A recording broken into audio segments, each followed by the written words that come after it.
Hi guys, this is Pushpakumari from Beginners Channel. Welcome to Beginners Channel Spoken English and Grammar Class. ഇന്നത്തെ സെഷനിൽ നമ്മൾ പഠിക്കാൻ പോകുന്നത് ഗെറ്റിന്റെ ഉപയോഗമാണ്. ഗെറ്റിന്റെ മലയാള അർത്ഥം എന്താണെന്ന് നേടുക അല്ലെങ്കിൽ കിട്ടുക. ഇത് നിങ്ങൾക്ക് നന്നായിട്ട് അറിയാം. ഗെറ്റിന് ഈ മീനിങ് കൂടാതെ ഇംഗ്ലീഷ് സെന്റൻസിൽ മറ്റു പല രീതിയിൽ ഉപയോഗിക്കാറുണ്ട്. യൂസ് ചെയ്യുന്നത് എങ്ങനെയാണെന്ന്, അതായത് ഗെറ്റിന്റെ ഉപയോഗം എങ്ങനെയാണെന്ന് നമുക്ക് ഇന്ന് ഈ സെഷനിൽ പഠിക്കാം. അതുപോലെ തന്നെ സെഷന്റെ ഇടയ്ക്ക് നിങ്ങളുടെ സ്പോക്കൺ ഇംഗ്ലീഷ് ഇംപ്രൂവ് ചെയ്യാനുള്ള കുറച്ച് ടിപ്സ് ഞാൻ പറയുന്നതാണ്. അത് നിങ്ങളുടെ ഇംഗ്ലീഷ് സംസാരിക്കുക എന്ന ചെറിഷ്ഡ് ഡ്രീം ഫുൾഫിൽ ചെയ്യാൻ സഹായിക്കും. അതായത് ഇംഗ്ലീഷ് സംസാരിക്കുക എന്ന ചിരകാല സ്വപ്നം സഫലമാക്കാനായിട്ട് അത് സഹായിക്കുന്നതാണ്. അതുകൊണ്ട് നിങ്ങൾ ഈ വീഡിയോ എൻഡ് വരെ കാണണം. So let's start the session.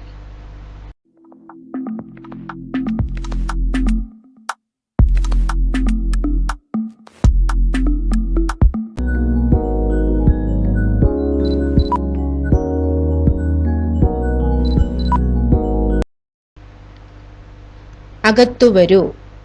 ഇത് നിങ്ങൾ ഇംഗ്ലീഷിൽ പറഞ്ഞു നോക്കൂ, മനസ്സിൽ പറഞ്ഞു നോക്കൂ, നിങ്ങൾക്ക് പറയാൻ പറ്റുന്നുണ്ടോ എന്നത്. ഇനി ഞാൻ ഇംഗ്ലീഷിലുള്ള സെന്റൻസ് കാണിക്കാം. Get in. നിങ്ങൾക്കറിയാം, നിങ്ങൾ പറഞ്ഞതുമായിട്ട് ഇത് സാമ്യമുള്ളതായിരിക്കും, അല്ലെങ്കിൽ അത് എക്സാക്ട്ലി ദ സെയിം ആയിരിക്കും.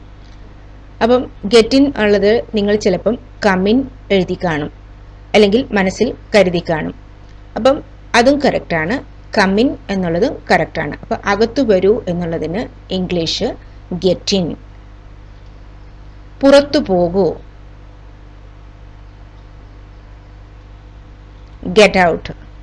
പുറത്തു പോകൂ, ഗെറ്റ് ഔട്ട്. അത് പുറത്തേക്ക് പോകൂ എന്നുള്ളതിന് നമ്മൾ നെഗറ്റീവായിട്ടാണ് പലപ്പോഴും. പുറത്തു പോകൂ എന്ന് പറയുന്നത് തീർച്ചയായിട്ടും അത് നെഗറ്റീവായിട്ടുള്ളതായിരിക്കും. ചില സന്ദർഭങ്ങളിൽ നമുക്ക് ദേഷ്യം വരുമ്പോൾ get out from my cabin എന്ന് പറയാം, get out from my office. അങ്ങനെ ഗെറ്റ് ഔട്ട് യൂസ് ചെയ്ത് നമ്മൾ പറയാറുണ്ട്. അപ്പോൾ ഗെറ്റ് ഇൻ, ഗെറ്റ് ഔട്ട് രണ്ട് സെൻറ്റൻസ് നിങ്ങൾക്ക് കിട്ടിയിട്ടുണ്ട്.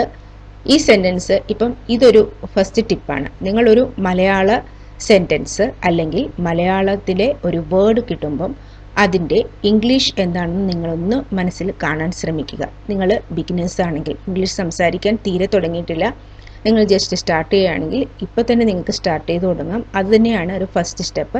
നമ്മളതിൻ്റെ ഇംഗ്ലീഷ് എന്താണെന്ന് നമ്മൾ മനസ്സിൽ കാണുക. അപ്പം നമുക്ക് മനസ്സിലായി എന്താണ്. അകത്തിന് ഇന്നാണ്, ഔട്ട് പുറത്ത്. അങ്ങനെയൊക്കെ നമ്മൾ ഇച്ചിരി കമ്പയർ ചെയ്ത് നോക്കുമ്പം നമുക്ക് സെൻറ്റൻസ് സ്ട്രക്ചർ ഉണ്ടാക്കാൻ പറ്റും. ഇതെൻ്റെ ഫസ്റ്റ് ടിപ്പാണ്. കാറിൽ കയറൂ. നിങ്ങൾ മനസ്സിലോർക്കുക ഇതിൻ്റെ ഇംഗ്ലീഷ് എന്താണ്. Get in to the car. നിങ്ങൾ മനസ്സിൽ വിചാരിച്ചതുമായിട്ട് സെയിം ആണ് അല്ലേ? എനിക്കറിയാം നിങ്ങൾക്ക് ഇതിൻ്റെയൊക്കെ ഇംഗ്ലീഷ് അറിയാവുന്ന, പക്ഷെ നിങ്ങൾ യൂസ് ചെയ്യാറില്ല. ആരോടെങ്കിലും ഇംഗ്ലീഷിൽ പറയാൻ ശ്രമിക്കുമ്പം നിങ്ങൾ വിചാരിക്കും, ഓ അവരെന്ത് വിചാരിക്കും എന്നെ പറ്റി, ഞാൻ ഒരു ഇംഗ്ലീഷുകാരി വന്നിരിക്കുന്നു അല്ലെങ്കിൽ ഇംഗ്ലീഷുകാരൻ വന്നിരിക്കുന്നു, അവർ ആ കമൻറ്റ് പറയുകയും ചെയ്യും. അപ്പോൾ അത് അവോയ്ഡ് ചെയ്യാൻ വേണ്ടി നിങ്ങൾ മലയാളത്തിൽ തന്നെ സംസാരിക്കും. അപ്പോൾ അങ്ങനെ വിചാരിക്കേണ്ട.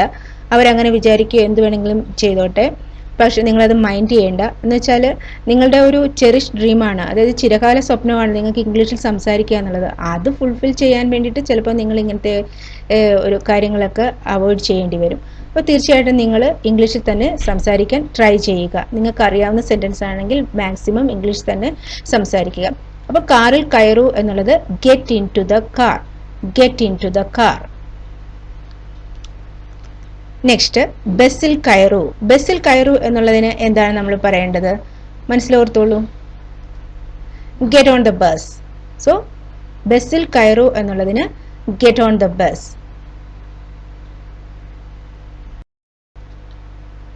ബസ്സിൽ നിന്നിറങ്ങുക അല്ലെങ്കിൽ ബസ്സിൽ നിന്നിറങ്ങൂ. മനസ്സിൽ കാണുക ഇതിൻ്റെ English sentence. Get off the bus, get off the bus. എഴുന്നേൽക്കൂ, ഗെറ്റ് അപ്പ്. എഴുന്നേൽക്കൂ, ഗെറ്റ് അപ്പ്. അപ്പം ഈ രണ്ട് സെൻറ്റൻസും ഓർമ്മയിൽ നിലനിർത്തുക. ഗെറ്റ് ഓഫ് ദ ബസ്, ബസ്സിൽ നിന്ന് ഇറങ്ങുക. ഗെറ്റ് അപ്പ്, എഴുന്നേൽക്കൂ. ഇറങ്ങുക, ഗെറ്റ് ഡൗൺ. ഇറങ്ങുക, ഗെറ്റ് ഡൗൺ. അവന് ഒരു ഗ്ലാസ് വെള്ളം എടുത്തു കൊടുക്കൂ. ഇതിൻ്റെ സെൻറ്റൻസ് എങ്ങനെയാണ് ഇംഗ്ലീഷിൽ വരുന്നതെന്ന് ഒന്ന് മനസ്സിൽ കാണുക. ഓരോ വേർഡും വെച്ച് നോക്കുക. Get him A glass of water. Get him A glass of water. അവന് ഒരു ഗ്ലാസ് വെള്ളം എടുത്തു കൊടുക്കൂ. നിങ്ങൾ മനസ്സിൽ കരുതിയതായിട്ട് എന്തെങ്കിലും വ്യത്യാസമുണ്ടോ എന്ന് നോക്കുക. ചിലപ്പോൾ നിങ്ങൾ സെൻറ്റൻസ് സ്ട്രക്ചറിൽ എന്തെങ്കിലും വ്യത്യാസം വന്നു കാണാം. ചിലപ്പം സെൻറ്റൻസ് സ്ട്രക്ചറൊക്കെ ശരിയായിരിക്കാം, ഏതെങ്കിലും ഒരു വേർഡ് നിങ്ങൾ യൂസ് ചെയ്തത് തെറ്റായിരിക്കാം. അപ്പം അത് നിങ്ങൾ കമ്പയർ ചെയ്തിട്ട് കറക്റ്റ് ചെയ്യാൻ ശ്രമിക്കുക. അവൻ്റെ വിലാസം വാങ്ങൂ. വിലാസം മേൽവിലാസം. അവൻ്റെ മേൽവിലാസം വാങ്ങൂ അല്ലെങ്കിൽ അവൻ്റെ വിലാസം വാങ്ങൂ. Get his address. അവളുടെ വിലാസം വാങ്ങൂ എന്നാണെങ്കിൽ ഗെറ്റ് ഹെർ അഡ്രസ്. അവരുടെ വിലാസം വാങ്ങൂ എന്നുള്ളതെങ്കിൽ ഗെറ്റ് ദെയർ അഡ്രസ്. അങ്ങനെ നമ്മൾ മനസ്സിൽ കാണണം, നമ്മൾ പറഞ്ഞു നോക്കണം. ഈ ഒരു സന്ദർഭത്തിൽ അവൻ വരുമ്പോൾ എങ്ങനെയാണ്, അവൾ വരുമ്പോൾ എങ്ങനെയാണ്, അവർ വരുമ്പോൾ എങ്ങനെയാണ്, ഞങ്ങൾ വരുമ്പോൾ എങ്ങനെയാണ്, അങ്ങനെയൊക്കെ നമ്മൾ ആ വേർഡ്സ് ഇട്ട് നോക്കിയിട്ട് നമ്മൾ ആ സെൻറ്റൻസ്, അപ്പോൾ നമുക്ക് ഓട്ടോമാറ്റിക്കായിട്ട് നമുക്ക് ഒരു സെൻറ്റൻസ് നമ്മൾ വെച്ചിട്ട് നമ്മൾ കുറേ സെൻറ്റൻസ് നമുക്ക് പഠിക്കാൻ പറ്റുന്നു. അങ്ങനെയാണ് നമ്മൾ കൂടുതലായിട്ട് ഇംഗ്ലീഷ് ഇംപ്രൂവ് ചെയ്യുന്നത്.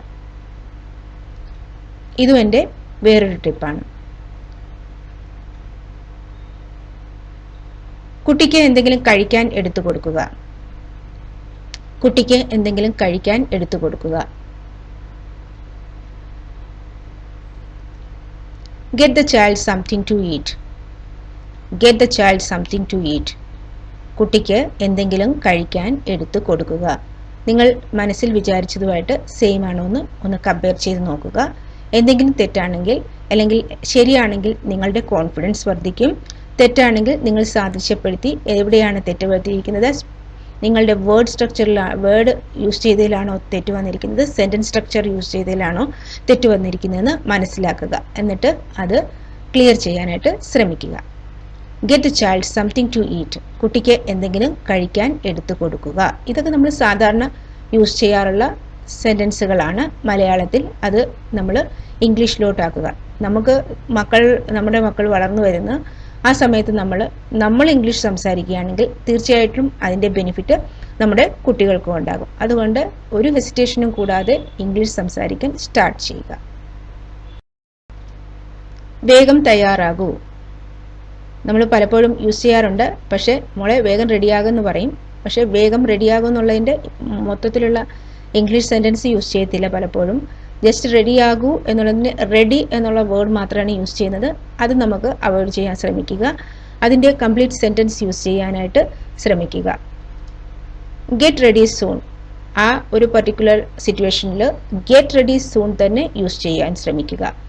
മക്കളാണെങ്കിൽ അല്ലെങ്കിൽ ബ്രദറാണ് അവരോടാണെങ്കിലും അല്ലെങ്കിൽ അമ്മയോടാണോ അല്ലെങ്കിൽ അച്ഛനോടാണോ ആരോടാണെങ്കിലും നമ്മളിങ്ങനെ സംസാരിക്കുകയാണെങ്കിൽ തീർച്ചയായിട്ടും അത് അവർക്കും അവരുടെ ഇംഗ്ലീഷ് കൂടെ ഇമ്പ്രൂവ് ചെയ്യാൻ സഹായിക്കും. അപ്പോൾ നമ്മൾ മാത്രമല്ല നമ്മുടെ ഇംഗ്ലീഷ് മാത്രമല്ല ഇമ്പ്രൂവ് ആകുന്നത്, അതോടൊപ്പം തന്നെ നമ്മൾ ആരുമായിട്ടാണോ നമ്മൾ ഇംഗ്ലീഷ് സംസാരിക്കുന്നത് അവരുടെ ഇംഗ്ലീഷ് കൂടെ ഇമ്പ്രൂവ് ചെയ്യാൻ ഇത് സഹായിക്കും. നിങ്ങളുടെ കോൺഫിഡൻസ് ലെവൽ കൂട്ടാനും ഇത് സഹായിക്കും. എൻ്റെ കൺമുന്നിൽ നിന്ന് പോകൂ. ഇത് നിങ്ങൾ യൂസ് ചെയ്യാറുണ്ട്. പലപ്പോഴും നെഗറ്റീവായിട്ട് യൂസ് ചെയ്യുന്നത്. അതായത് ദേഷ്യം വരുമ്പോൾ നമ്മളെ ഇറിറ്റേറ്റ് ചെയ്യുന്ന എന്തെങ്കിലുമൊക്കെ ചെയ്യുമ്പോൾ എൻ്റെ കൺമുന്നിൽ നിന്നൊന്ന് പോകുന്നുണ്ടോ എന്ന് നമ്മൾ പറയാറുണ്ട്. ചിലപ്പോൾ അത് മക്കളോടാകാം, ചിലപ്പോൾ അത് സിസ്റ്ററിനോടാകാം, അല്ലെങ്കിൽ ഭാര്യയും ഭർത്താവുമാണെങ്കിൽ അങ്ങനെ, ഹസ്ബൻഡ് ആൻഡ് വൈഫിൻ്റെ ഇടയിലുള്ള വഴക്കാണെങ്കിലോ എന്തെങ്കിലുമൊക്കെ ആണെങ്കിൽ അങ്ങനെ നമ്മൾ യൂസ് ചെയ്യാറുണ്ട്. അപ്പോൾ ഈ സെൻറ്റൻസ് തന്നെ യൂസ് ചെയ്യും. നിങ്ങളൊന്ന് മനസ്സിൽ ഓർത്ത് നോക്കൂ, ഇതിനെ എന്താണ് നിങ്ങൾ ഇംഗ്ലീഷിൽ പറയാൻ പോകുന്നത്. Get out of my sight, അതല്ലെങ്കിൽ get out of my presence. ഇങ്ങനെ രണ്ടും നിങ്ങൾക്ക് യൂസ് ചെയ്യാം.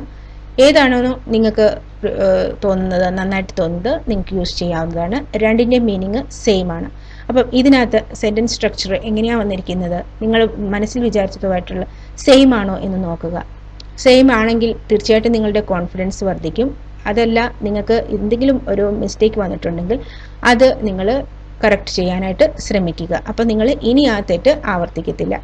പിന്നെ അതുപോലെ തന്നെ വൊക്കാബ്സ് പഠിക്കാനായിട്ട് വേറൊരു ടെക്നിക്ക് കൂടെ ഉണ്ട്. നിങ്ങൾ പെട്ടെന്ന് നമ്മൾ ഒരു സന്ദർഭത്തിൽ നമുക്ക് ഇപ്പോൾ നമ്മുടെ ഒരു ഞാൻ പറയുന്നുണ്ട് ചെറിഷ്ഡ് ഡ്രീം, അതായത് ചിരകാല സ്വപ്നമാണ് ഇംഗ്ലീഷ് സംസാരിക്കുക എന്നുള്ളത്. അത് ഒരു ഓവർനൈറ്റിൽ നമുക്ക് സംഭവിക്കത്തില്ല. നമ്മളതിന് വളരെയധികം ഹാർഡ് വർക്ക് ചെയ്യേണ്ടതുണ്ട്. ഹാർഡ് വർക്ക് എന്ന് ഞാൻ ഉദ്ദേശിച്ചിരിക്കുന്നത്, ഒരു ഇംഗ്ലീഷ് സംസാരിക്കുമ്പോൾ കുറേ കാര്യങ്ങൾ നമ്മൾ ശ്രദ്ധിക്കണം വെച്ചാൽ വേർഡ് നോക്കണം, ഗ്രാമർ നോക്കണം, അങ്ങനെ പല കാര്യങ്ങളുണ്ട്. അപ്പോൾ ഈ കാര്യങ്ങളെല്ലാം കൂടെ ഉൾപ്പെടുത്തിയിട്ടാണ് നമ്മൾ ഇംഗ്ലീഷ് സംസാരിക്കാൻ പോകുന്നത്. അതല്ലാതെ തന്നെ നമ്മൾ കുറേ ലിസണിങ് ഉണ്ട്, കേൾക്കേണ്ടി വരും. അങ്ങനെ പ്രാക്ടീസ് വേണം, നമ്മൾ പ്രാക്ടീസ് ചെയ്യണം. അങ്ങനെയൊക്കെയാണ് നമ്മുടെ ഇംഗ്ലീഷ് നമുക്ക് ഇമ്പ്രൂവ് ചെയ്യാൻ പറ്റുന്നത്. അപ്പോൾ അതിന് വേണ്ടിയിട്ട് സപ്പോസ് വൊക്കാബ്സ് ആണ് നിങ്ങൾ ഇമ്പ്രൂവ് ചെയ്യാനായിട്ട് ആഗ്രഹിക്കുന്നത് ആദ്യമായിട്ട് എങ്കിൽ, വൊക്കാബ്സ് ഇമ്പ്രൂവ് ചെയ്യാൻ ആഗ്രഹിക്കുകയാണെങ്കിൽ ഏത് ബുക്കാണെങ്കിലും അല്ലെങ്കിൽ നിങ്ങൾ വീഡിയോ കാണുകയാണ്, ഇതിൽ നിന്ന് നിങ്ങൾക്ക് അറിയാത്ത ഒരു വേർഡ് കിട്ടി, അപ്പോൾ തന്നെ നിങ്ങൾ ഒരു നോട്ട്ബുക്കിൽ കുറിച്ചിടുക, അതിൻ്റെ മീനിങ്ങും കുറിച്ചിടുക. എന്നിട്ട് നിങ്ങൾ സംസാരിക്കുമ്പോൾ ആ വേർഡ് വരുന്ന ഒരു സന്ദർഭം വരുമ്പോൾ നിങ്ങൾ ആ വേർഡ് യൂസ് ചെയ്യുക. അതുമല്ല, പലപ്പോഴും നിങ്ങൾ ഓർക്കും, എനിക്കിത് ഇംഗ്ലീഷിൽ സംസാരിക്കണം, എനിക്കറിയാം അതിൻ്റെ വേർഡ്, അപ്പോൾ നിങ്ങൾക്ക് റിക്കളക്ട് ചെയ്യാൻ പറ്റത്തില്ലായിരിക്കും ആ വേർഡ് എന്താണ് ഞാൻ ആ ബുക്കിൽ എഴുതിയിട്ടിട്ടുണ്ട്, പക്ഷേ എനിക്കത് ഓർമ്മയിൽ വരുന്നില്ല. അപ്പോൾ നമ്മൾ സഡനായിട്ട് തന്നെ ആ ബുക്ക് എടുത്ത് നോക്കിയിട്ട്, ചിലപ്പോൾ നിങ്ങൾക്ക് ആ ബുക്ക് എടുത്ത് നോക്കാനുള്ള സന്ദർഭത്തിലല്ലായിരിക്കും ഈ സെൻറ്റൻസ് ഓർമ്മ വരേണ്ടി വരുന്നത്. അപ്പോൾ ചിലപ്പോൾ നിങ്ങൾ വേറൊരു സ്ഥലത്തായിരിക്കാം, ബുക്ക് ഇരിക്കുന്നത് വീട്ടിലാണല്ലോ, നിങ്ങളെങ്ങനെ എടുത്ത് നോക്കും? അപ്പോൾ നിങ്ങൾ എന്ത് ചെയ്യണമെന്ന് വെച്ചാൽ നിങ്ങളത് മനസ്സിലിട്ടിട്ട് അപ്പോൾ നിങ്ങളുടെ മൈൻഡിൽ ആ ഒരു വേർഡ് എന്ന് പറയുന്നത് നിങ്ങളുടെ മനസ്സിൽ ഇങ്ങനെ കിടന്ന് ഇതാകുക, എന്തുവാ എൻ്റെ ഇംഗ്ലീഷ് എന്ന് പറഞ്ഞിട്ട്. അപ്പോൾ അത്രയും നിങ്ങൾ ഇൻട്രസ്റ്റോട് കൂടി വന്നിട്ടാണ് നമ്മൾ വീട്ടിലെത്തുമ്പോൾ ആ ബുക്ക് തുറന്ന് നോക്കുകയും നമ്മൾ മനസ്സിലാക്കുന്നു ഇതിന് ഈ വേർഡാണ് വരുന്നതെന്ന്. അത് നിങ്ങൾ ഒരിക്കലും മറക്കത്തില്ല, തീർച്ചയായിട്ടും നിങ്ങൾ മറക്കത്തില്ല. അങ്ങനെ കുറേ കാര്യങ്ങളുണ്ട് നിങ്ങൾ ചെയ്യാനായിട്ട്. ഡെയിലി നിങ്ങളൊരു 10 വേർഡ് നിങ്ങൾ ഇങ്ങനെ കിട്ടുന്ന നിങ്ങൾ വേർഡ്, അത് ഒരു മറ്റുള്ളവർ സംസാരിക്കുമ്പോൾ കിട്ടുന്നതായിരിക്കാം. ചിലപ്പം അവർ മലയാളം സംസാരിക്കുന്നവരായിരിക്കും. മലയാളം സംസാരിക്കുന്ന കൂട്ടത്തിൽ അവർ ചിലപ്പോൾ 2 വേർഡ്സ് ഇംഗ്ലീഷിൽ സംസാരിച്ചിട്ടുണ്ടായിരിക്കാം. ആ ഇംഗ്ലീഷ് വേർഡ് നിങ്ങൾക്കറിയാത്തതായിരിക്കും. നിങ്ങളത് മനസ്സിൽ കുറിച്ചിടുക. നിങ്ങൾക്കതിൻ്റെ അർത്ഥം അവരോട് ചോദിക്കാൻ പറ്റുന്നില്ലെങ്കിൽ അത് ചോദിക്കാതിരിക്കുക. വീട്ടിൽ വന്നിട്ട് ഡിക്ഷണറി എടുത്തിട്ട് നോക്കുക, അതിൻ്റെ മീനിങ് എന്താണ് അവർ പറഞ്ഞത്, എൻ്റെ മീനിങ്. അല്ലെങ്കിൽ നിങ്ങൾക്ക് മനസ്സിലായി കാണുമോ അതിൻ്റെ മീനിങ് ആ സന്ദർഭം അനുസരിച്ച്. അപ്പം നിങ്ങൾ എന്ത് ചെയ്യണം, അത് വന്നിട്ട് വീട്ടിൽ വന്നിട്ട് അത് കുറിച്ചിട്ട് കഴിഞ്ഞിട്ട് നിങ്ങളും അതുപോലെ സന്ദർഭം വരുമ്പോൾ നിങ്ങളും അത് യൂസ് ചെയ്യാനായിട്ട് ശ്രമിക്കുക. അങ്ങനെയൊക്കെ ചെയ്താൽ മാത്രമേ നമുക്ക് ഇംഗ്ലീഷ് ഇംപ്രൂവ് ചെയ്യാൻ പറ്റുള്ളൂ. ഡെയിലി അങ്ങനത്തെ കുറച്ച് പ്രാക്ടീസ് ഒക്കെ വേണ്ടി വരും. അതിന് വലിയ സമയമൊന്നും എടുക്കത്തില്ല, വളരെ കുറച്ച് സമയം മതി. നിങ്ങൾ സാധാരണ ചെയ്യുന്ന ജോലികളുടെ കൂട്ടത്തിൽ നടക്കുന്ന ഒരു കാര്യമാണ്. അതിന് വേണ്ടിയിട്ട് ഒരു പർട്ടിക്കുലർ സമയം മാറ്റി വെക്കുക, അതൊക്കെ നമുക്ക് പോസിബിൾ ആയിട്ടുള്ള കാര്യമില്ല. അപ്പം അതുകൊണ്ട് ഇങ്ങനെയും നമുക്ക് ഇംഗ്ലീഷ് ഇംപ്രൂവ് ചെയ്യാം. ഇംഗ്ലീഷിലെ വേർഡ്സ് ഇംപ്രൂവ് ചെയ്യാൻ, വൊക്കാബ് ഇംപ്രൂവ് ചെയ്യാൻ വേണ്ടി ഇതൊരു ടെക്നിക്കാണ്. വളരെയധികം നന്നായി ചെയ്യാൻ പറ്റുന്ന ഒരു കാര്യമാണ് വൊക്കാബ് ചെയ്യുക എന്നുള്ളത്. ചുമ്മാ നമ്മൾ പഠിക്കുമ്പം, ഞാനും പഠിക്കാറുണ്ട് ഇങ്ങനെ വൊക്കാബ്സ് കുറേയൊക്കെ പഠിച്ചിട്ട് നമ്മൾ അത് സെൻറ്റൻസിൽ ആഡ് ചെയ്യാനായിട്ട് മാക്സിമം ശ്രദ്ധിക്കും. അതുപോലെ തന്നെ ഒരു വേർഡ്, ഇംഗ്ലീഷിൽ ഒരു വേർഡ് തന്നെ പല മീനിങ് കാണും, അതുപോലെ തന്നെ ചില മലയാളത്തിലുള്ള ഒരു വേർഡിന് അതിന് ഇംഗ്ലീഷിൽ പലതരത്തിലുള്ള വേർഡ്സ് കാണും, അങ്ങനെയൊക്കെയുണ്ട്. അപ്പം അങ്ങനെയൊക്കെ നമ്മൾ പലതും, അപ്പം നമുക്കൊരു ഇൻട്രസ്റ്റ് തോന്നും, നമ്മളൊരു വളരെ നല്ല ഒരു വേൾഡിലാണ് എത്തിപ്പെട്ടിരിക്കുന്നത് എന്ന് നമുക്ക് തോന്നും. അങ്ങനെ നമ്മൾ വളരെ ഇൻട്രസ്റ്റോടുകൂടെ ഇംഗ്ലീഷിനെ പഠിക്കാനായിട്ട് ശ്രമിക്കുക.